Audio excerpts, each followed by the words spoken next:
La réputation des entreprises n'a jamais été aussi importante que maintenant. On a le côté très concurrentiel et on a un élément aussi où on sort de crise, on rentre dans une crise, on repart dans une crise. Donc en fait, on veut être sûr que le client, enfin le prospect en tout cas, le prospect quand il va se renseigner sur l'entreprise, il tombe sur du positif. Les avis salariés qui commencent à arriver aussi, mais c'est le même discours qu'on avait à l'époque sur la notion d'avis client. La réputation d'une entreprise, on va aller chercher de l'authenticité. Bienvenue sur Réputation, le podcast dédié au marketing et à la notoriété sur le digital. Je suis Nicolas Marette, le fondateur de Cusplace, une plateforme logicielle de gestion des avis et de la visibilité sur le web. Je vous propose de décrypter avec nos invités les tendances et les innovations qui feront le marketing de demain. Bonjour Christophe. Bonjour Nicolas. Ravi de t'accueillir sur ce nouvel épisode de Réputation. Je suis particulièrement content de t'accueillir parce qu'on travaille ensemble depuis plus de 10 ans. Ouais, j'ai pas regardé les archives, mais je me suis dit, ça fait quelques années. Ouais. Et sur un sujet qui nous anime tous les deux, la réputation. Ouais. Donc le podcast est tout nommé. Pour commencer, question traditionnelle, c'est de te présenter et présenter Blueboat, ton agence. Eh ben, effectivement, je suis Christophe Thiel. Je suis le fondateur d'une agence alors, ça va être difficile par rapport à Blueboat parce que, effectivement, au départ de veille et d'e-réputation, créé en 2004, sur Mulhouse. Et en fait, en 2004, au départ, on faisait de la veille. On faisait principalement de la veille et de la veille à destination du marketing web. Avec notamment la recherche de mots-clés pour le référencement naturel, parce qu'à l'époque il n'y avait pas encore tous les outils et quand je crée Blueboat à ce moment-là, je travaille avec des agences de référencement naturel à l'époque. D'accord. Et puis on fait de la veille, donc on a des logiciels de veille, donc on fait de la surveillance d'information. En parler de l'évolution, mais c'était pas comme maintenant. 2008-2009, je vois arriver l'e-réputation. Et en fait, c'est à ce moment-là où je me positionne sur la notion d'e-réputation. Si tu veux, on peut même revenir sur le thème e-réputation, parce que moi, j'ai eu la chance. Bon, j'en parle tout de suite, peut-être. Oui, parce que qu'est-ce qui, justement, te fait passer de la veille, donc on voit bien le sujet, qu'est-ce qui est dit de ma marque, de mes magasins, de mes produits et services avec des mots-clés, et qu'est-ce qui fait que d'un sujet de veille, tu passes à un sujet d'e-réputation ? En fait, on se rend compte de l'arrivée justement de toute la partie blog. Les forums étaient déjà présents, mais étaient encore un peu plus utilisés. Les réseaux sociaux commençaient à arriver aussi. On est au tout début sur cette période-là. Et en fait, je me rends compte d'une chose, c'est que alors forcément, il y avait moins d'informations que maintenant. Donc des spécialistes de ces domaines-là, il y en avait beaucoup moins. On en lisait de qualité. Et en fait, à un moment, je me rends compte que les entreprises n'auraient pas la capacité, ne seraient pas staffées pour pouvoir répondre à « je surveille l'information », mais surtout, une fois que j'ai surveillé, je peux faire l'action directement sur les réseaux sociaux ou répondre sur les forums de discussion ou sur les blogs. Et en fait, je me dis, mais nous, on a la veille, on sait où se passent les discussions. Et à partir de là, je me dis, il n'y a plus qu'à mettre de la rédaction dessus. Plus qu'à, c'était un peu c'est réducteur, mais c'était un peu ça l'idée. C'est de dire, ça, c'est quelque chose, je ne sais pas trop comment ça s'appelle. Et à l'époque, ça s'appelait la web réputation. La web réputation, d'accord. Ouais. Et en fait, on a été quelques-uns à se positionner sur la web réputation. Et j'ai reçu un courrier un jour d'un cabinet d'avocats qui me dit, vous n'avez pas le droit de parler de web réputation, vous devez utiliser e-réputation. Et comme on était un petit cercle de gens qui travaillaient dans la web réputation, on écrit tous, on se dit mais qu'est-ce qui se passe ? Est-ce qu'on va vraiment prendre un procès ? Et en fait, quelqu'un avait vraiment déposé le terme web réputation. Et là, tout le monde, le terme est arrivé un peu naturellement, le terme e-réputation. Tu veux dire que tu l'as créé ? Non, c'est pas moi. Non, c'est pas moi. Mais en tout cas, effectivement, le terme c'est assez logiquement mis en place sur la notion de e-réputation et qu'on a continué tous à utiliser assez longuement. Ouais. Ça peut paraître évident, mais nous on essaye sur Cusplace de déployer aux États-Unis. On dit pas e-réputation, on dit online réputation. Ouais. Tu vois, c'est encore, on a mis le i de email, américain, et en fait c'est pas le terme qui est utilisé aux États-Unis. Donc, Donc, on a chacun trouvé son... C'est ça. Donc ouais, on est en 2008-2009 à peu près sur cette partie-là.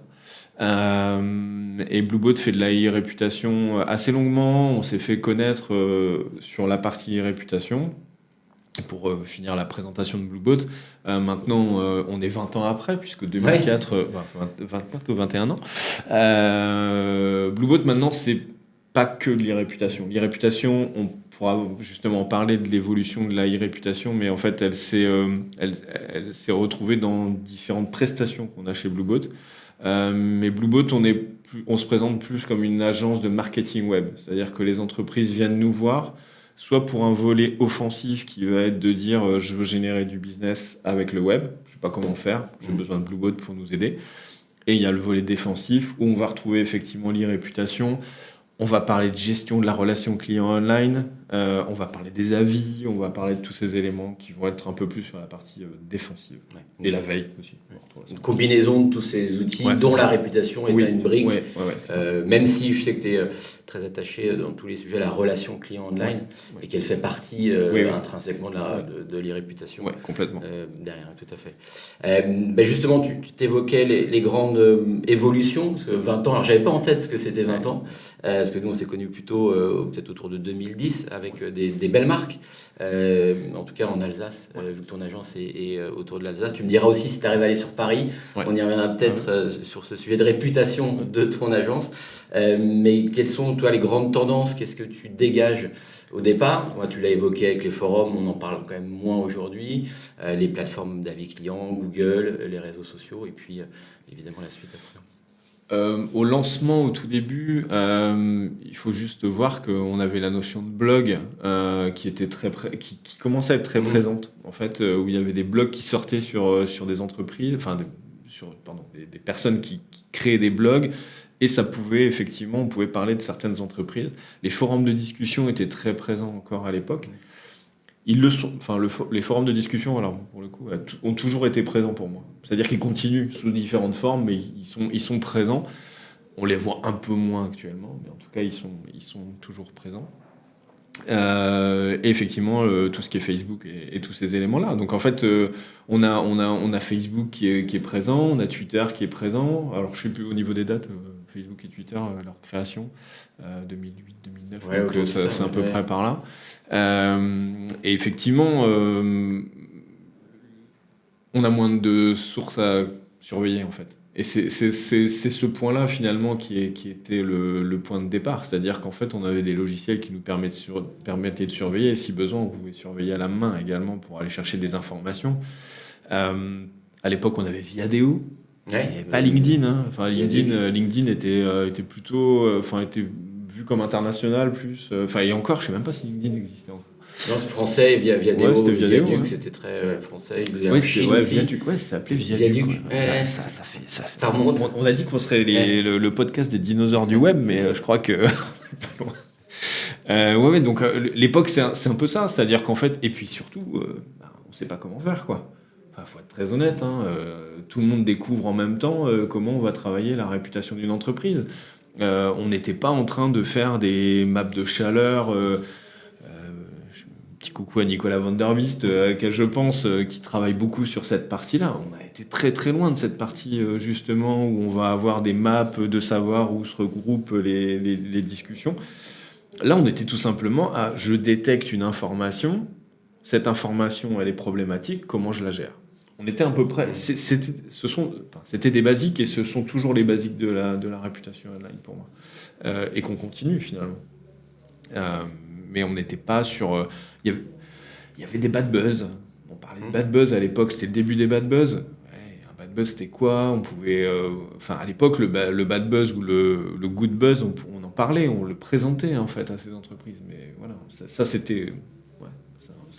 Ça paraît très très loin, mais c'était pas si loin que ça, c'est 15-16 ans. Maintenant, ils sont sur des environnements type TikTok, Instagram. C'est un peu différent que sur la partie forum, où en tout cas les résultats de Google sont plus normés. Oui. C'est un peu toujours les mêmes sites. Donc mais en fait, on pouvait maîtriser les bad buzz, on pouvait maîtriser un good buzz également. On pouvait générer un buzz plus facilement. Maintenant, le buzz, oui, tu le génères toujours, mais tu peux toujours le générer. Mais par contre, il y a des buzz que tu peux pas générer. Ouais. Et la masse d'informations, elle est tellement importante. Tu vois, l'irréputation, moi, c'est un des points marquants de l'irréputation, c'était peut-être la Redoute. Le cas de la Redoute, tu vois, dont on a toujours parlé. Le cas de la Redoute, c'était l'homme nu de la Redoute qui se retrouvait en fait en arrière-plan sur un catalogue. Et en fait, il y avait 2-3 enfants qui étaient devant sur une plage pour vendre des maillots de bain. Et en fait, à l'arrière, on voyait un homme nu. Et ça, en fait, pour moi, c'était le premier bad buzz enfin, pas premier parce que ce serait réducteur, mais c'était un gros bad buzz en fait, et finalement très marquant par rapport à nos métiers. Et on s'est tous posé la question, mais est-ce que c'est vrai ou est-ce que c'est pas vrai? À date, je ne sais toujours pas. Je crois que c'était pas voulu. Ce qui est fou d'ailleurs. Mais effectivement, là-dessus, il y a eu de la réaction irréputationnelle de la Redoute qui était de dire bah, ok, on va surfer sur cette vague-là en disant ok, vous avez trouvé une information négative nous concernant. C'est une vraie problématique, hein, un homme nu derrière des enfants dans un catalogue. Voilà. Ouais. Et en fait, on a fait une erreur. Donc, ce qu'on vous propose, et ils l'ont bien joué, ils ont dit bah, écoutez, maintenant. Effectivement, il y a eu un problème, mais il y en a d'autres en fait dans le catalogue et vous pouvez rechercher, et c'est là où on a eu un doute, vous pouvez rechercher les autres problèmes. Donc tu retrouvais un dinosaure, je crois, dans une piscine ou quelque chose comme ça, enfin voilà. Et eux, ils ont su,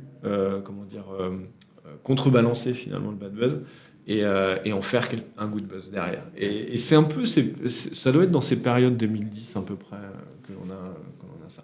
Ce que tu dis aujourd'hui, c'est que ça serait plus possible, c'est différent. Enfin, l'évolution est telle. Parce que là, je pense à un très récent Body Minute que j'ai découvert, où en fait c'est sur une TikTokeuse et ça a été très mal géré par l'entreprise qui a demandé à ses salariés finalement de la blacklister, de la dénoncer, et c'est parti dans des proportions de chiffre d'affaires, parce que tu parlais de ça dans l'enjeu de Blue Boat. Moi, j'étais très étonné.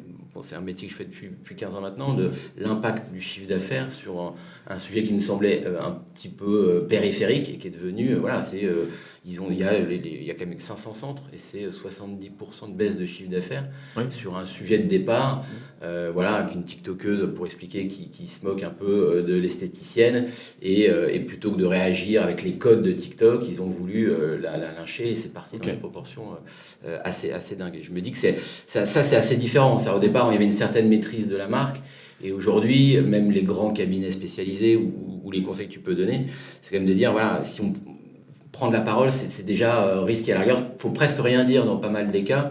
Et si vous dites quelque chose sur un sujet qui part, il faut vraiment une maîtrise quand même très très importante. Si on se remet dans l'époque, on ne savait pas non plus les impacts. En fait, on pouvait se douter de ce qui allait potentiellement se passer, mais en fait, on n'en savait rien clairement. Enfin, c'est à partir du moment où une marque prenait la parole, une marque allait réagir, une marque... Enfin, nous, on a vécu pour un de nos clients à l'époque, je me souviens, alors je ne vais pas les citer, mais c'était un vrai bad buzz qu'il y a eu sur une entreprise dans le domaine de l'ameublement. Et en fait, oui, les réactions, nous, on pensait qu'il y aurait eu un problème. Il y a eu le problème, en fait. Mais à un moment, les marques n'écoutaient pas. Les marques... Et en fait, après, et c'est là aussi où c'est différent. C'est-à-dire que pour résoudre le problème, c'était plus simple. C'est-à-dire qu'en fait, il fallait faire une contre-communication, Mais là, la marque, elle garde très longtemps, en fait, la réputation négative. En fait, c'est beaucoup plus difficile maintenant, je pense, de nettoyer une réputation avec ce terme aussi, parce qu'à l'époque, on parlait de noyer l'information, on parlait de nettoyer la réputation. Il y a des agences qui se sont engouffrées là-dedans, hein, où ils faisaient n'importe quoi. Enfin, c'était le Far West au niveau de la réputation. Juste se rappeler de ça. Où certaines agences de réputation disaient qu'ils avaient des avocats spécialisés dans le domaine de la réputation pour aller faire peur à des influenceurs, faire peur à des petits blogueurs. Mais c'était complètement hors la loi. Mais c'est pas grave, ça passait en fait. Ça passait. Et ils ont fait beaucoup d'argent avec ça. Hein. Voilà, on n'a pas été assez malin, on l'a peut-être pas fait comme ça. Mais... Non, mais c'est l'époque révolue, donc c'était peut-être pas pérenne en tout cas. Non. Mais c'est juste de se redire, on a vu cette évolution en fait. Et ce qui nous a amené aussi à réfléchir différemment notre approche au niveau de Blueboat et au niveau de la réputation, et plutôt de l'intégrer dans des prestations plus globales et de se dire la réputation elle est importante, oui, à cet endroit-là, mais par contre il n'y a pas que ça. Ouais. Oui, puis ce que tu sous-entends, il y a une maîtrise moins forte. D'ailleurs, il y a un bon buzz, qu'on parle des bad, il y a aussi les good buzz. Et finalement, la marque a moins de maîtrise. Donc, c'est plus sur des piliers de relations clients, de gestion des avis, etc. Où là, la maîtrise est plus sur le long terme que tu peux intervenir. En fait, je pense que toutes ces années ont fait qu'à un moment, nous, on a beaucoup... un terme biblique, on a évangélisé finalement assez longtemps tous ces éléments-là pour se rendre compte qu'en fait, on revenait à des basiques. C'est de dire ce que tu dis, c'est surveillons l'information. Donc déjà, allons surveiller cette info. Une fois qu'on a surveillé l'information, et même en amont, on peut déjà préparer des réponses. On peut se dire, il y a ce problème-là qui va à un moment arriver, on va se dire, comment on gère ce problème-là. On va commencer à se dire où ça va avoir un impact en termes de visibilité. On va suivre des indicateurs. Mais en fait, on revient à des choses... pour moi, on revient où on est dans des choses assez basiques de réputation, mais parce que maintenant, on sait exactement l'impact, en fait. Ouais. On a peut-être voulu faire compliqué avec des grands tableaux de bord, des mappings, pour revenir à des indicateurs aujourd'hui qui soient parlants, qui parlent à nos interlocuteurs et à la direction générale, parce que toutes ces infos aussi remontent maintenant haut dans la hiérarchie d'une entreprise. Et puis je pense qu'on a aussi lâché sur une chose, c'est qu'en fait on se dit qu'on peut plus tout maîtriser en fait. On a le négatif, malheureusement il y en aura toujours. Avant on ne voulait pas. C'est-à-dire que ça aussi c'est des choses qui ont vraiment évolué ces dernières années. Et puis mais il y a aussi l'hégémonie Google. À un moment, avant, je me souviens, c'était il faut être sur le nom de ma marque. Alors ça l'est toujours, hein. Mais sur le nom de ma marque, je veux que tout soit propre en dessous. Ok, mais il n'y a pas que là, malheureusement. Maintenant, tu peux rajouter marque plus avis, marque plus témoignage, marque...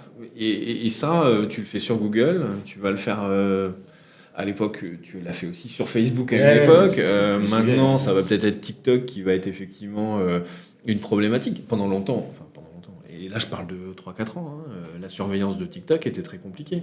Ouais. Maintenant, les logiciels de veille se sont mis à récupérer TikTok.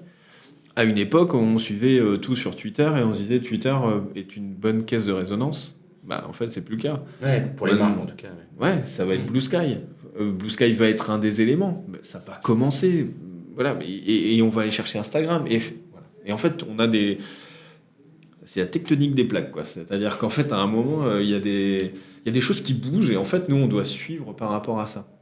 Et alors, pour le coup, chez Blueboat, on a voulu justement toujours avoir une chose, c'est de dire, gardons les basiques, on analyse par nos basiques.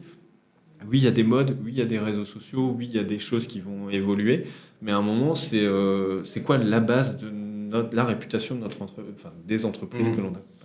Et des réseaux, parce que ce que tu disais, l'hégémonie de Google, c'est qu'on a tendance à oublier, c'est Place, Google Business Profile maintenant, qui prend une importance. Alors, quand c'est un siège, un site e-commerce, il y a une fiche égale, voire pas. Et dès que tu as des marques avec des réseaux, ce qui concerne quand même beaucoup d'acteurs en France, là, tout de suite, tu as un impact, tu es imposé par les avis, tu n'as pas le choix, tu es obligé d'en avoir. Alors, ça peut sembler paradoxal pour nous, plateforme d'avis, mais c'est quand même le point de départ, c'est je crée une fiche parce que les gens ont besoin de me trouver. Google, c'est extrêmement visible et encore plus en local. Et en fait, on m'impose un rating, un review. Alors, je suis peut-être pas prêt, j'ai peut-être pas envie. Donc, ils ont imposé une norme, je trouve, qui est très, qui est pas celle qu'on peut choisir. C'est ça que je trouve assez fort. Plus, effectivement, après, le fait de gérer son réseau derrière. Donc, ça aussi. Mais tu as raison. Un des basiques, c'est d'avoir des avis positifs.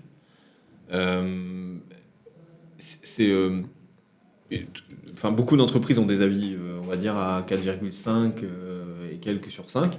Par contre, quelqu'un qui a 2 sur 5, on va se dire oh là il y a un souci quand même, enfin on va commencer à creuser, on va aller chercher. Donc en fait on allume, c'est pas toute la réputation ne va pas se faire dessus, mais par contre ça allume des lumières, et c'est surtout le signal de dire attention, lui il a 2 sur 5, ok je vais creuser. Lui il a 4,5 sur 5, ok je vais pas regarder, ok je fais confiance parce qu'il y a 4,5 sur 5 sur 100 ou 200 avis, voilà. Après si la personne a 1 sur 5 sur un avis, bon, voilà. C'est aussi... Mais l'étoile flash quand même. Il met l'étoile, elle flash. Elle flash. Et je pense qu'il est préférable de travailler dans ce sens-là. Enfin, par contre, on est déjà dans ce...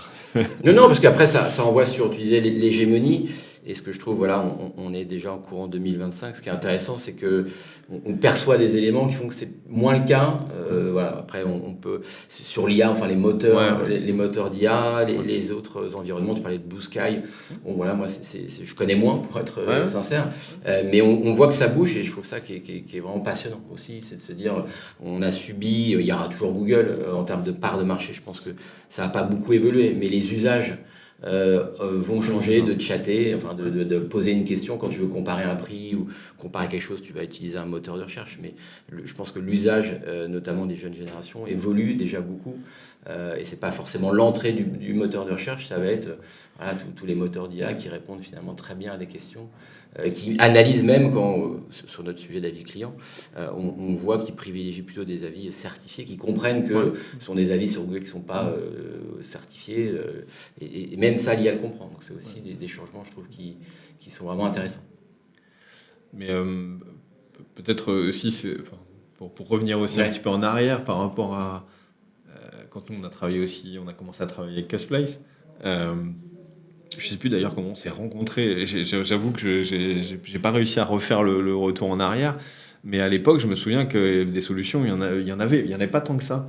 Et quand on a commencé à discuter ensemble de ce qu'on pouvait faire avec Custplace, et il y avait des choses aussi qu'on pouvait faire très facilement, c'est-à-dire réintégrer les contenus dans les pages des sites.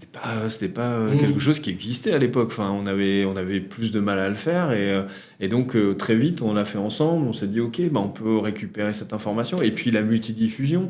Je discute avec toi, tu me dis ok, on peut le faire. C'est parmi tes idées, je crois que c'est autour d'un menuisier en 2015, où on se connaissait avant, mais où tu vas montrer ce qui se faisait et qui n'existait pas. Et on a été tapé à la porte de Page Jaune, notamment Google, donc 2 partenariats de diffusion, et tu avais identifié ça en termes de veille. Donc je dois te rendre cette veille-là et cet avantage qui maintenant aujourd'hui évidemment nous sert beaucoup. Et puis et d'avoir aussi les avis directement sur le site du client avec alors on a pu le faire à une époque comme ça, c'est-à-dire d'avoir vraiment le contenu sur le site directement, donc ça valorisait aussi en termes de référencement naturel. Enfin, il y a pas mal de choses qu'on a pu tester, qu'on a pu faire, et on a pu se dire ok, ça évolue de ça, et ça évolue de cette manière-là. Et ça c'est plutôt c'est l'intérêt aussi d'avoir pu défricher ce marché, quoi. Et un des passages pour nous, ça a été 2010 quand on a créé notre événement l'IREP Day, qui a duré pendant 10 éditions. Alors, c'est pas 10 ans complètement, puisqu'en fait il y a une année on l'a pas fait, il y a une année un peu Covid, voilà. Mais cet événement, l'IREP Day, était sur la notion d'e-réputation. On a vu passer des choses en termes d'e-réputation et des témoignages en termes de réputation qui étaient incroyables. Et ça, voilà, ça fait partie des petites fiertés de Blueboat, tu vois, sur cette, comme on parle de réputation. Oui, pour être venu, ça peut sembler, on discute tous les deux d'être pas objectif, mais des événements que j'ai pu faire ces 10 dernières années, c'était vraiment, il y avait 300 personnes, il y avait des intervenants vraiment de qualité. C'était vraiment très enrichissant. Peut-être que ça reviendra. Je connais les raisons, c'est très chronophage et on n'a pas le temps, mais tu n'as pas le temps, mais voilà, peut-être que... Après, moi, si j'ai quelqu'un qui me met un billet sur la table, je saurais l'animer et on saura le refaire. Mais effectivement, je sais que... En plus, c'était... parce que tu me demandais si on allait sur Paris, et la réputation de Blueboat, en fait, elle a été assez appuyée sur l'IREP Day, en fait. C'est-à-dire que l'IREP Day nous a un peu porté en dehors de l'Alsace. Parce qu'on était en contact avec justement toi et d'autres partenaires sur l'IREP Day, et donc ça nous a permis aussi d'aller un peu plus loin. et de tester des choses. Donc ça, c'était les éléments passionnants. D'ailleurs, si certains veulent, ils peuvent aller sur YouTube. Il y a encore toutes les vidéos de l'IRFD qui sont présentes. Et je pense qu'il y a des interviews qui sont encore tellement d'actualité. D'autres moins, forcément. Bien sûr. Bien sûr. Sur les plateformes, mais d'autres qui doivent être encore totalement d'actualité, tout à fait. Et peut-être petite anecdote, parce que je pense à l'IRFD, ça me fait penser à ça, et sur la réputation. À l'époque, on avait fait un observatoire de la Ligue 1 de foot, et on suivait, en fait, c'est au moment où l'arrivée de Zlatan. Alors, j'ai plus les dates à quelle époque c'était Zlatan. Zlatan arrive au PSG, et en fait, on voulait voir la répercussion de son arrivée autour du PSG et autour de la réputation du PSG et donc comment ça allait se propager sur les réseaux et différents endroits. Et en fait, on ne pensait pas, mais cette petite plateforme qu'on avait mis en place d'observatoire nous a amené à Europe 1, nous a amené, je crois qu'on était en contact avec quelqu'un de Canal+. Enfin voilà, et c'est des choses... je ne sais pas si tu peux le faire encore aussi, tu vois, c'était fait avec ce qu'on pouvait, quoi, avec un logiciel. À l'époque, on utilisait Digimind, ouais. On a utilisé Digimind à l'époque. C'est 2016, Zlatan, pour avoir... J'ai pas les dates. Pas la date précise. Okay. Aujourd'hui, Blueboat, c'est essentiellement des clients sur l'Alsace ou tu as une répartition plus nationale? On est assez présent sur l'Alsace, très clairement. En fait, on a la chance... Alors, on a quelques clients à Lyon et sur Paris également, mais on va dire qu'on a 80% de notre activité qui est dans la région. Avec des gros acteurs, hein, ouais, c'est pour ça en fait. On n'a peut-être pas l'image, mais Cuisine Schmitt, Triba, d'autres. Enfin, on parle de grands groupes qui ont une présence nationale, et c'est ça l'enjeu. En fait, c'est un des avantages de l'Alsace. Ouais. C'est-à-dire qu'en fait, on a des entreprises qui sont spécialisées dans l'aménagement de la maison. Il y en a pas mal, hein. Tu en as cité. Il y a Bubendorf également, je pense à eux. Effectivement, on a parlé de Triba. Il y a Internorm. Voilà, il y a des belles marques, les portes de garage Moss. Enfin, voilà. Et c'est Rotelec également. Voilà. Et en fait, toutes ces entreprises ont leurs sièges sociaux ici. Donc l'avantage, c'est que nous, en fait, en termes de terrain de chasse, en fait, notre terrain de chasse, il était local. Et c'est là où l'événement comme l'IRFD a fait qu'on était connu par ces entreprises-là. Et puis, tu travailles avec un Cuisine Schmitt au départ. On a accompagné Schmitt et cuisiné là à l'époque. Derrière, on a pu avoir Triba et puis ainsi de suite. Quoi. Voilà, donc, des grands groupes. Justement, on parle des Rep Day, ça se fait plus, mais ensemble, on fait un morning et réputation. Donc aussi l'occasion de faire des plus petits événements et de rencontrer nos clients qu'on ne voit pas, nous, forcément, de Paris sur Strasbourg. Quelles sont les grandes tendances, justement, que tu perçois sur ces sujets? Et si on se projetait, qu'est-ce que tu dirais à tes clients, finalement? Alors, la grande tendance, c'est que c'est assez bizarre de dire ça, mais j'ai l'impression que la réputation des entreprises n'a jamais été aussi importante que maintenant. C'est-à-dire qu'en fait, les responsables marketing, ça peut être des responsables communication, les DG, s'inquiètent énormément en fait de leur réputation. C'est-à-dire qu'en fait, on est tellement dans un événement... On a plusieurs choses qui se jouent. On a le côté très concurrentiel. Et on a un élément aussi où on sort de crise, on rentre dans une crise, on repart dans une crise. Donc en fait, on veut être sûr que le client, enfin le prospect en tout cas, le prospect quand il va se renseigner sur l'entreprise, il tombe sur du positif. Et ça, c'est une des tendances qui revient. Et donc je pense que la réputation inquiète et donc va être un élément important d'une stratégie marketing.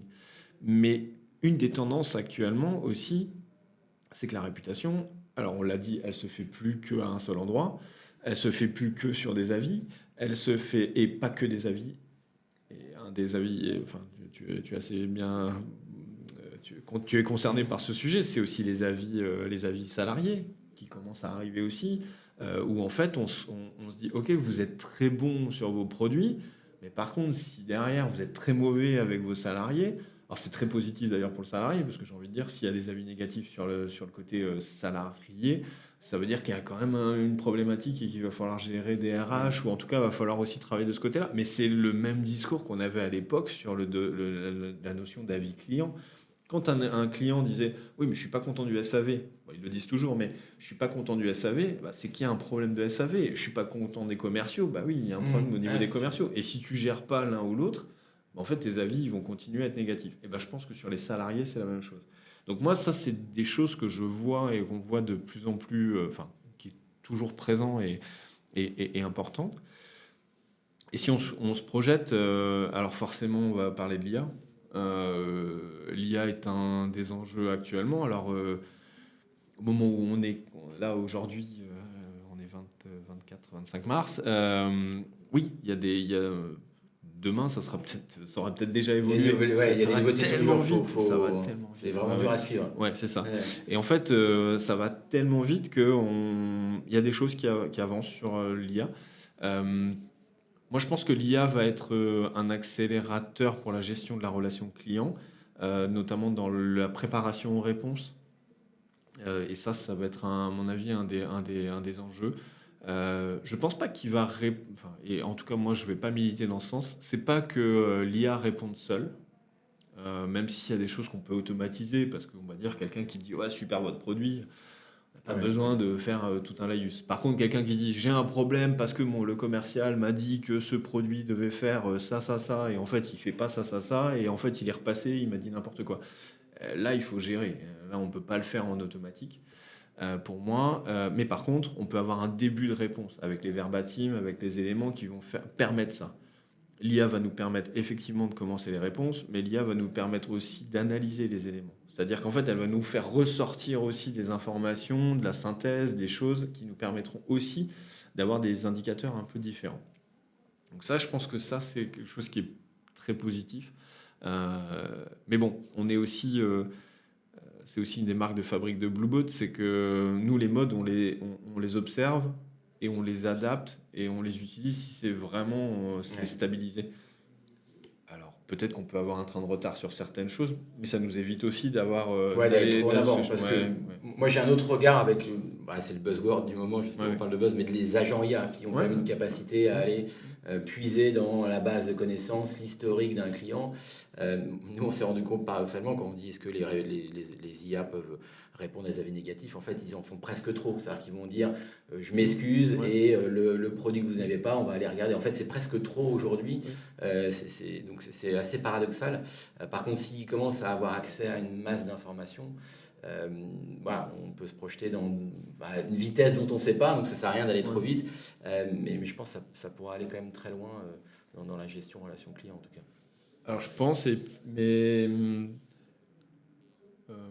pour travailler avec certaines entreprises où la relation consommateur est très importante,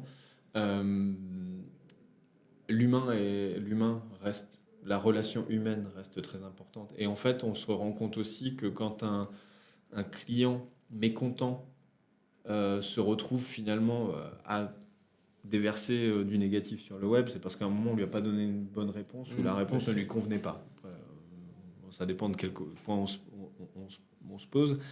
Mais par contre, et ça a toujours été vrai, à partir du moment où demain, c'est le directeur marketing ou le directeur commercial, peu importe, quelqu'un qui a un peu plus de poids et qui va prendre ce problème à bras-le-corps et va contacter la personne en direct. C'est-à-dire que c'est deux humains qui se parlent. La résolution est souvent très positive. Et c'est là où je pense que les agents IA ne remplaceront pas l'humain. En tout cas, je pense qu'à un moment, le consommateur, il va dire « Ok, c'est bon, il m'a répondu, mais je sais que c'est de l'IA derrière. Par contre, j'ai envie juste d'avoir de la matière, j'ai envie d'avoir quelque chose de vrai. » Peut-être que je parle déjà comme un vieux... je ne dis pas quoi, mais ouais, peut-être. Mais je pense que ça va continuer et je le souhaite. C'est-à-dire que l'humain reste au centre en fait, de la relation, même si l'IA est un outil qui nous permettra effectivement d'accélérer certaines analyses ou certaines réponses. Ok, pas de souci, mais n'oublions pas que derrière, ce sont des humains qui ont un problème et ces humains-là, quand ils nous font une mauvaise réputation, c'est pas pour le plaisir de faire une mauvaise réputation. Et ça a toujours été le cas depuis toutes ces années. je pense que le client mécontent, c'est parce que, oui, il y a eu quelque chose. Après, du point de vue de la marque, on est content, on n'est pas content. On dit, mais je comprends pas pourquoi il n'est pas content. Ok, mais c'est ton point de vue de marque. Mais pose-toi et remets le client au centre et repose-toi la question de c'est quoi la problématique du client et pourquoi il en est arrivé à se plaindre de ta marque. Ouais, de bien analyser pour ça. Mais je pense que c'est l'escalation, c'est-à-dire qu'il y a beaucoup de sujets qui pourront être délégués, qui sont chronophages, et après, le fait d'aller en magasin, physiquement, on voit, et il y a un retour aussi derrière qui peuvent être là intéressants. Tu qualifies avant toutes les informations, maintenant tu peux mettre WhatsApp sur ta fiche Google, et finalement ça peut prendre un bon relais, c'est sûr. Moi, je pense que et une autre évolution, pour moi, c'est la qualité du témoignage qui va être... En fait, je pense que le socle, c'est de dire, OK, j'ai une collecte d'avis qui est positive, et voilà. Mais par contre, la véracité en fait, de l'information. C'est-à-dire qu'en fait, quand je vois un avis... tu vois, je vais prendre un exemple. Airbnb. Ils n'utilisent pas QSpace, je pense pas. Mais Airbnb, c'est assez intéressant parce qu'en fait, dans le retour qu'ils peuvent avoir sur la notion d'avis, tu décèles très vite si l'avis il est juste laissé comme ça, ok, j'ai passé un super séjour, ou si la personne dit ouais, super séjour, une vraie terrasse, la vraie expérience. Et en fait, moi, je pense que cette vraie expérience, c'est ce qu'on va rechercher de plus en plus.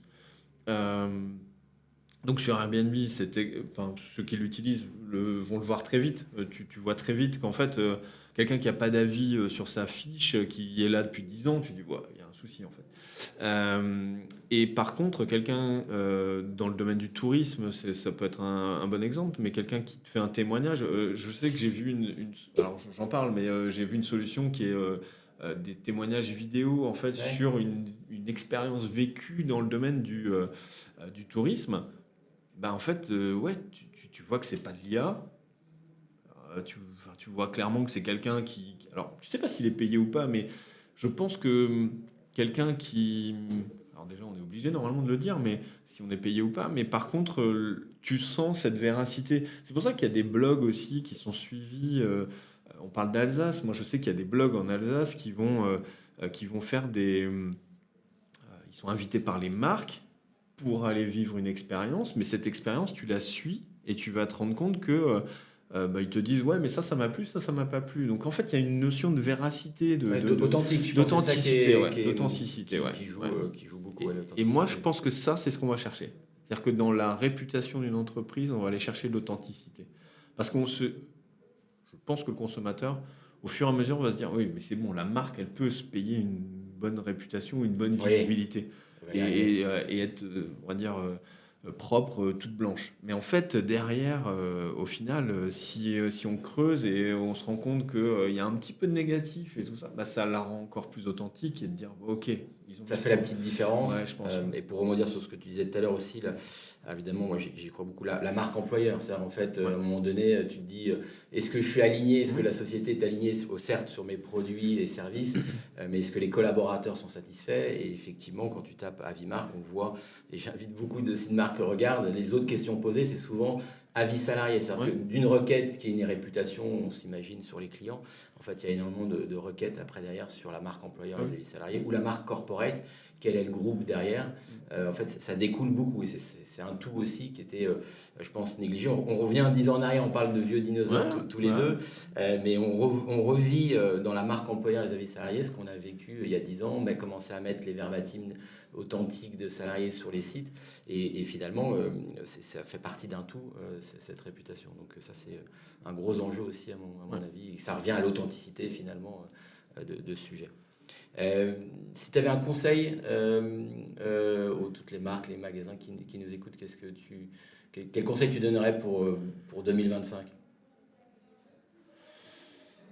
C'est l'exercice, c'est vaste. C'est vaste.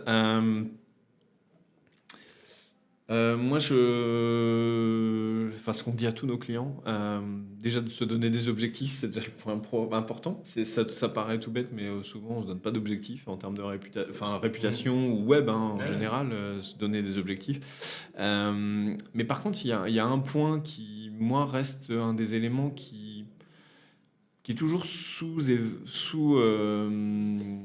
sous-utilisé peut-être, c'est la partie veille en fait. La veille, c'est pas juste un outil comme ça où on a entendu parler de la veille et qu'on regarde 2-3 trucs et qu'on fait un Google Alert. Ok, non, c'est pas que ça la veille. En fait, la veille maintenant, elle est tellement étendue sur différents. Enfin, si je prends demain, je dois faire de la veille sur LinkedIn, je dois faire de la veille sur TikTok et je dois faire de la veille sur des blogs. Ok, ben c'est déjà pas simple en fait. Donc à un moment soit de le faire soi-même avec des outils parce qu'on est staffé en interne et on peut le faire et on peut traiter l'information parce qu'il n'y a pas que d'avoir un logiciel de veille qui est important, c'est aussi de traiter l'info et de l'analyser et derrière de pouvoir réagir, soit de sous-traiter cette partie-là.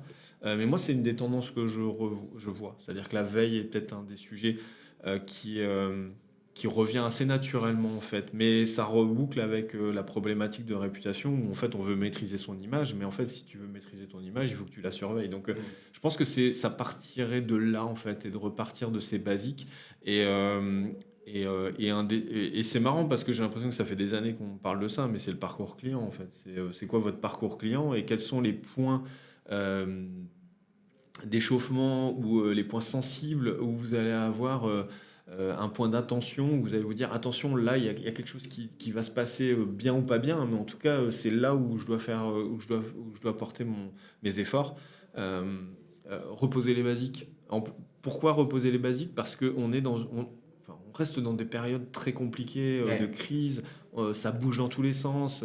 Enfin là, on est début de l'année 2025, on sait qu'il y a des problématiques qui sont géopolitiques. Alors ça n'impacte pas tout le monde, mais à un moment, ça peut nous impacter d'une manière ou d'une autre. Et ça veut dire qu'il faudra revenir à ces basiques-là. Et voilà, je pense que c'est ce point qui est important. Que tu évoquais au départ, parce que tu disais, on a commencé par la veille, après on est parti sur des sujets 2010-2020, et on revient à ce sujet, effectivement, de savoir ce qui est très, très intéressant. Merci beaucoup Christophe. Merci à toi Nicolas. D'être venu sur Réputation. Très bien. Merci. À bientôt. Ciao. C'était Réputation, le podcast dédié au marketing et à la notoriété sur le digital. Si vous êtes toujours là, c'est que vous avez sans doute apprécié ce podcast. Alors n'hésitez pas à vous abonner et à laisser un avis ou à liker selon les plateformes.